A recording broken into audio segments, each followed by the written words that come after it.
Welcome into Northside Territory, Foul Territory Network's Cubs podcast. I'm Sahadev Sharma with my partner Patrick Mooney. We're your Cubs beat writers over at The Athletic. Patrick, it's been a busy week. A lot has happened. I don't think have we recorded? Oh, we did record an emergency Kyle Tucker podcast, but even after that, there's been plenty. We've had press conferences. We've had another trade. We've had the Carson Kelly signing be official. The Matt Dice trade. Oh dear. But the most recent thing we've been teasing this. I don't think it comes as a surprise to anyone who's been paying attention, but Cody Bellinger has finally been traded. He's been traded to the Yankees. There's no surprises here. I think if I'm surprised about anything, it's about, I guess, how little money the Cubs gave up, and I don't know. I don't know how to pronounce his last name properly, but Cody Podit.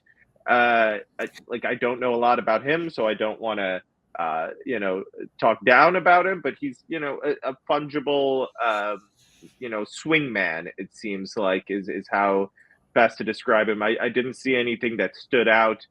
Saw some people talking about his sweeper. I don't think we're going to spend a lot of time talking about him until the season starts and we see him play, right? But this is about Cody Bellinger going to the Yankees and the Cubs freeing up a little money here, or a decent amount of money, I should say. Yeah, I mean, clearly they were rooting for him to opt out, right? I mean, they wanted to get rid of that money.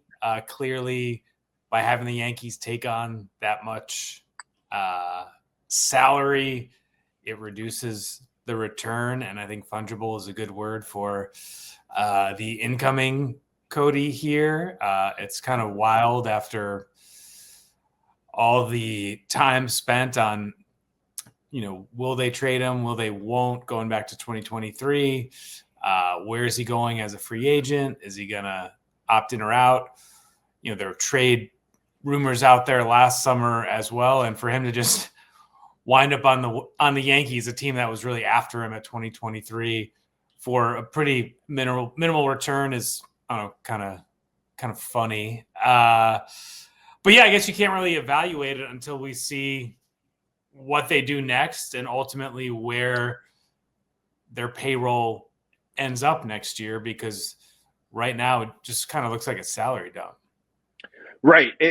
I agree. You cannot, it's hard to evaluate this trade on its own. Like on its own, it looks bad, right? On its own, it's not it's not a positive thing. It doesn't make the team better, but that's not the point of the move. Essentially, the Cubs would have had to pay, if he would have opted out, they would have had to pay him $2.5 million, right?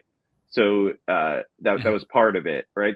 So essentially, they're sending another $2.5 million to the Yankees plus whatever Podit is going to make this year, and the value he brings to the team, right? You can't ignore that, whatever that may be. So they have essentially a little less than what they would have had he opted out. So it's kind of like it's the situation that I described before, right? That this is kind of like, okay, now they can go make the moves that they had in their mind, or try and do the things they had in their mind. And part of it was probably Kyle Tucker, right? That's part of it. What is the point of having Kyle Tucker, Seiya Suzuki, Michael Busch, Pete Crow Armstrong, and Cody Bellinger? Like, how are you going to play all those guys? It just doesn't work well. Like, none of those guys are part-time players. You shouldn't be sitting any of those guys 2 or 3 times a week. It just doesn't make sense. So I guess you could have gotten creative, but one thing that I can't remember who asked the question, but Michael Busch is their first baseman. I saw some speculation online, people talking about that. It never made sense to me. They said it last year. They said it coming into last year, and they could have used a third baseman. They could have used it. It's not like 100%. There's no, they could have used his versatility at plenty of times last year. And Jed said he's a Gold Glove first baseman. They see him as a Gold Glove first baseman. I don't disagree. I was talking to someone at the winter meetings. Like, I haven't seen that type of improvement over the course of the season defensively by a player that often. He went from like, oof, this is going to be a process to, is this guy the best defensive first baseman we're watching right now? And he's probably not the best, but he's up there. He got really good over the course of the 6 months of baseball he played last summer. I'm just curious what else happens here. I agree with you. We cannot judge this in a vacuum. It's not fair. But it like optically, I understand why someone would with the recent history of the Cubs and how they spend. I get it. The like you want to see that money spent. Yeah. And B, it's like just seeing like Cody Bellinger brought a lot of fun to this city at different points. Right, he's a fun player to watch when he's healthy and looks good out there. But yeah, I think it made all the sense in the world to kind of they had to make a move here. We'll see what's next. I don't think this is purely a salary dump in the traditional sense, I guess. Yeah. Well, yeah, we'll reserve judgment until right. But the track record's a little spotty, and I do wonder, what happens if Seizo hurts his oblique again in spring training and Pete Crow Armstrong runs into a wall making a great catch and is sidelined. And I think they are putting a lot of faith in Michael Busch, but they were kind of stuck with all these no trade clauses and guys on kind of like hefty AAVs on these kind of medium term arrangements. And, part of why the return seems a little less than is that, the baseball industry is sort of split or a little skeptical on Cody Bellinger, right? Like that's why he came back to the Cubs, because he didn't get that huge deal. And the more analytically inclined teams were always going to be a little suspicious of some of his batted ball data. And then just the kind of wide variance in his performance from year to year. It's a hard guy to, kind of go all out for. And that's why he's been on kind of 1-year deals or multi-year deals with, escape hatches, stuff like that. So that said, I think he winds up in an awesome place for him, right? I mean, his dad played in some awesome Yankee teams, Yankee Stadium's dimensions. He fits that team really well with his, versatility. So I think once again, if he opts into his contract for the 2026 season, it meant something went clearly wrong. Wrong. And that the Yankees and Bellinger and Scott Boras would all be expecting a monster platform year from him. Yeah, and obviously having him as depth or making your lineup versatile would be great, right? There's a couple things I would wonder in that situation. I don't think these guys are all like the type to complain a ton, but it is hard. Like it is when you have those types of players as depth, I think it can be hard, right? Like the clubhouse can get a little clubhouse dynamic can get thrown off. So I think the other part of that is Jed Hoyer's been talking about this for a while. He wants the young players to be depth. That's a good point. Right? That's a good point.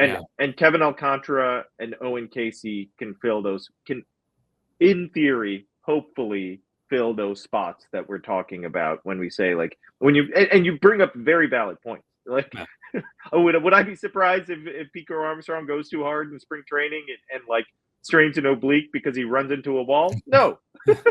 But that was, I guess, part of the thing with Bellinger too, though. So I mean, he always get banged up as well with the way he plays. But you have to eventually like find a way to get those guys in, right? Unless you're trading them. So I think like it's fair to look at them as depth now, and I think it's great. You have at least some sort of path for some of these guys to get into the game and help this team. This holiday season, I want to give a gift to my loved ones that makes them feel special and unique. That gift is Storyworth. Here's how it works. Each week, Storyworth emails your loved one a thought-provoking question that you get to help pick. Things like, what's the bravest thing you've ever done? And what's the farthest you've ever traveled? All your loved one needs to do is respond with a story. Long or short, it doesn't matter. After that year of fun, Storyworth compiles those stories and photos into a beautiful keepsake hardcover book that you'll be able to share and revisit for generations to come. This is the perfect book to pass along at family gatherings or read with your kids. It is beautifully orchestrated by Storyworth, and that's why it has more than 35,000 five-star reviews on Trustpilot, with millions of stories preserved since they were founded over 10 years ago. With Storyworth, I'm giving those I love most a thoughtful personal gift from the heart and preserving their memories and stories for years to come. Go to storyworth.com/foul and save $10 on your first purchase. That's storyworth.com/foul to save $10 on your first purchase. Obviously, what makes Bellinger expendable is Kyle Tucker. Kyle Tucker, we finally got to talk to him Tuesday. We talked to Jed on Tuesday. There was Kyle Tucker extension talk, right? Jed kind of pushed that to the side. Always willing to talk. Same with Kyle Tucker. I'm willing to talk. I don't know. I don't think we're getting a Kyle Tucker extension anytime soon. I don't think. I appreciate Kyle Tucker saying what he said. I think, he's open to listening if you pay him open market value. Okay, go above and beyond and give him that deal. Maybe he'll listen. Even then, I think it's like we don't know what open market value is, because a year from now, if he has a monster season, there is going to be a bidding war. So I think these types of players bet on themselves. But he said the right things. He didn't say no. I don't know anything about this city. I don't know anything about this team. What if we stink? I don't want to be here, right? He's not going to say that because he's not an idiot. But he cracked open the door for the optimists, I guess. Yeah, he definitely had the talking points down, and his agency, XL Sports Management, negotiated, I believe, the two biggest deals in franchise history. And Jason Hayward and Dansby Swanson. Okay. However, if you combine those two deals, the value is like $361 million. And do you think that would close? You're getting close. Do you think that would get it done? Does it have to? Is he going to shoot for a 4? I mean, and those two deals combined are the length of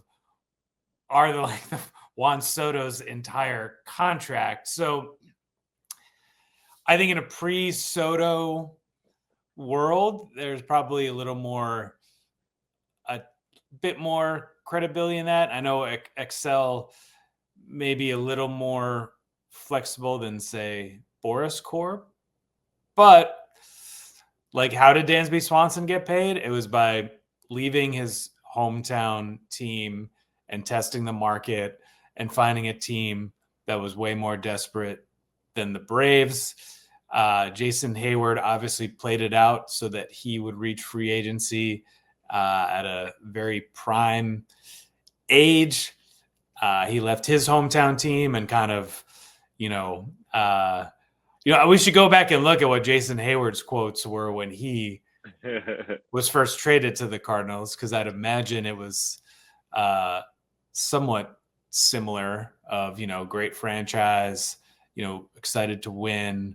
I'm open. We'll see what happens. And, the Cubs, didn't even make the highest offer and, still got the player. It was, similar ballparks or whatever. But yeah, I think this will be an ongoing storyline with a very predictable ending. And I think, you can't judge everything off of Zoom, but from what, you and I have both heard about Tucker, he's pretty down to earth, low key guy that I don't think there's going to be a whole lot of drama surrounding him. He just knows he's got to put numbers, right? Is that right? Your I've heard the same. I don't think he's going to do any posturing in the media, pushing for an extension, or saying or even openly saying I don't want to sign. I want to hit free agency and make all the money I can. It just doesn't seem like, from everything I've heard and even listening to him, he's not going to give us a splashy headline with his quotes, and that's fine. It's a bummer for us. I don't think the fans care, nor should you. Go like you want him to perform, right? I get that. That's he fits into this clubhouse. I mean, how many of these guys are going to give us this huge splashy headline? It rarely happens in that clubhouse. I think Counsell, even with his dry sense of humor, is the only one that's that on occasion will give us a headline there. We got to build 90-win teams, right? But yeah, it's exciting that the Cubs made this move. I think there is a sense of fear among the fan base that it's one and done. I'm very I don't think there's going to be a change in tenor and suddenly an extension happens. I just can't rule it out because I've been surprised so much in baseball before. And no matter what I hear, things shift. It just does not seem like this is leading to that. Fans are going to cling to what he said. I think the optimists will cling to what he said. I think realists kind of know this guy's hitting free agency. The question becomes, how does Jed Hoyer react? If Jed Hoyer is still around, I guess, depending on what type of season the Cubs have. And I guess we can get into that. That's a good transition. Yeah. That was your question on the Zoom. Yes, one of your questions on the video conference. Right. And I'm not.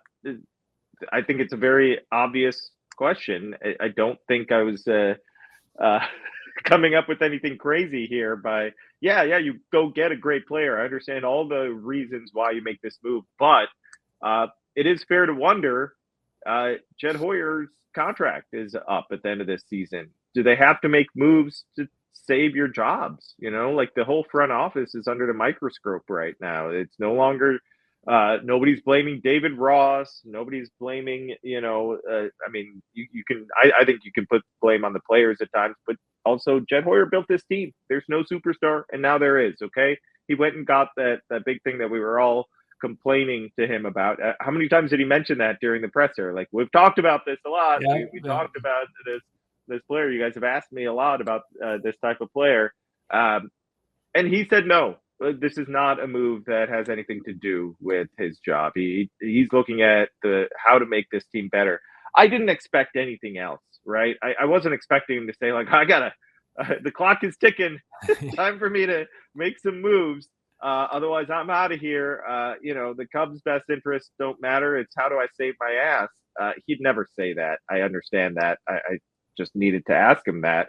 And I thought his answer was fair and pretty accurate. I tweeted it out this morning, and some people said, what do you expect him to say? Or also he's never made a move like this. Obviously, it's to save his job. Look, it may be. Like I said, he's not going to come out and say that. I don't expect him to, and maybe it had some part in it. But I also think you can't say he's never made a move like this. This has to be I don't think you have to connect the two. He also has never made a move like this because the team wasn't set up to, in his mind, to be good enough to justify a move like this, and the system wasn't set up. I thought an underrated part of the press conferences was, listen, it's a little over the top, to when he goes out and praises everyone in the organization when the team hasn't made the playoffs in so long. But they did a good job setting themselves up to be in this situation. They people. I don't think people fully understand. Not only may have they not been willing to make some of these moves in the past, the organization was not set up. The farm system wasn't good enough. The major league team didn't have a player like Isaac Paredes that they'd be willing to move that was valuable out, to other teams. Mm-hmm. Jed pointed out that Houston called them before the trade deadline after they acquired Paredes, asking about him if they could still get him. They had desirable players both on the major league roster and in the minor league system. It just hasn't been the case. They've drafted well, despite only having one top 10 draft pick in the past since they kind of sold off the core, right? Kate Horton, right? Yeah. Right. Yeah. They've done a good job there. Like that's the reality. They were in position to make a move like this. It made sense. Uh, yes, I also think it's hard not to wonder, despite what he says. Like these guys are fighting for their job, but I also think it's the right move. You know, like well, you can't sit on prospects all day, all your life. Like eventually, this is not the Rays, right? They're not like at least. We criticize them so much for behaving like the Guardians and the Rays and the Brewers. This is not a Guardians Rays Brewers move. So I think they deserve at least the credit for like just go out there and do something to like make this team better immediately that like obviously makes the team better, and they did that. So if it's to save his job or not, I like the move, right? Yeah, I think it's totally disingenuous. It would be for us to say, oh, the Cubs need a star and constantly point out how they don't have that guy. And then when they Right. go do it, like, oh my God, but you gave up Cam Smith, someone who like, I don't know, raise your hand if you've ever seen Cam Smith play, right? right. Like, okay, he might be really good in 2030 or he might not. I mean, these players, we've seen it, I think, kind of on the front end of our kind of professional career. We got to see that build up to 2016 and then how it cratered. And I think it's hard to not keep that in your head of like players have moments like that's very rare to have like those guys that just go off and have a really sturdy 10-year career. And so, you know, best of luck to Cam Smith. I would encourage our listeners to read Chandler Rome's interview with Cam Smith on The Athletic. Chandler's our teammate both on The Athletic and here in the Foul Territory Network. And I thought it was a really insightful look at Cam Smith and, you know, how he's excited for his opportunity. And so, sure, Jed is aware that the Cubs haven't won a playoff game in quite some time. I think he's generally aware of some of the discourse out there. But to your point, Sahadev, this is just a natural outgrowth of what they've been building towards for years. And so I think we've talked about this before. I think we forgot to include it in one of our recent stories on The Athletic, but the problem wasn't trading Dylan Cease and Eloy Jimenez. It was not having more there of like giving you the options. And, you know, I think Jed should get some credit for a roster that when we went to the GM meetings looked pretty stuck between Bellinger's salary and the no trade clauses and stuff like that, to where they have created some new opportunities here, both for the young guys, like you mentioned, and as well as like all the stuff that's to come. As he said, we're not done. Right. And you're right. I think we are hard on them, deservedly so. They haven't made the playoffs in a full season since 2018. It at times has looked like the roster was stuck or that they weren't being aggressive enough. We have to give them credit when they prove us wrong or just do the things that we've been asking them to do. Yeah. Right? Like they were creative. They've been creative for the past year, I'd say, right? From the Michael Busch trade to the Isak Paredes trade to the Kyle Tucker trade. If you want to, maybe it's not creative, maybe it's obvious, right? Go get better players, go get good players, but it's opportunistic and aggressive. And these are the types of words I've been writing in my stories, same as you. Like I've used these words because we've demanded it. Like time to behave like a real team. Are they spending $300 million? No. Are they spending the way we expect them to? Not yet. No, I don't see it. We haven't seen it. But Jed Hoyer, Carter Hawkins in this front office are behaving in a manner that is, you know, that shows that there's a sense of urgency, finding ways to make the team better and getting impact talent. And you're right, there will be more. Jed Hoyer was clear about that. I think we'll see. Like what we'll talk more about that. Maybe by the time we record another podcast, we'll actually have another move to talk about, because that's how rapid fire this has happened. and it's, I think people joke about it, but people like to get their work done, a lot of their work done before Christmas. They do. They don't want to be sitting at Christmas dinner and suddenly they're firing off texts. We've heard from front office people that, the families don't love love the activity during the holidays. So we'll see what happens before this week ends. We'll have another podcast for you before this week ends. Perhaps there's another big move or two. They're going, I would be shocked if they don't spend the money, that they just saved. If they don't spend the money, that criticism I was just talking about is coming back in full force, right? We're not going to sit on our hands and be like, oh yeah, well. Of course, yeah. But yeah, this team is not finished. I think they're a better team, and they're headed to being perhaps a much better team than they were last year. And I think I'd love to hear from Craig Counsell. We won't hear from him probably until Cubs convention, but I think he has to be happy, right? Like he made statements. They weren't these planned out statements, but they were pointed, right? And he was just speaking the truth, how he felt about things. And I think this is a better team now. So got some action, got some behavior that I believe we all needed to see from this organization, and we'll see what's next. Thanks so much for listening, everyone. This is Northside Territory. Make sure to subscribe, rate, and review. Subscribe to the YouTube channel. Subscribe to The Athletic, where Patrick and I will be on top of all of those moves. We've been on top of Tucker. We've been on top of everything that they've been doing here, and we'll see what else is to come. Thanks for listening, everyone.